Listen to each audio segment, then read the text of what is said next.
Assalamualaikum, my dear students of Movers class. It's the time for the Smart English.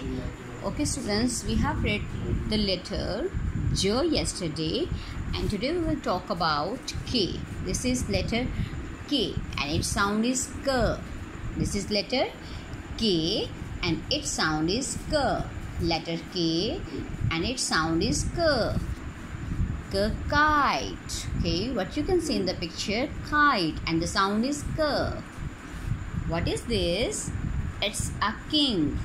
It's a king. King. What's in his hand? Key. Key. Key. What is this? Kangaroo. Kangaroo.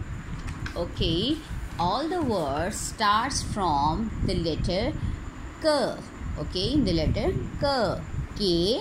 The sound is K. Kite, king, key, kangaroo. Okay.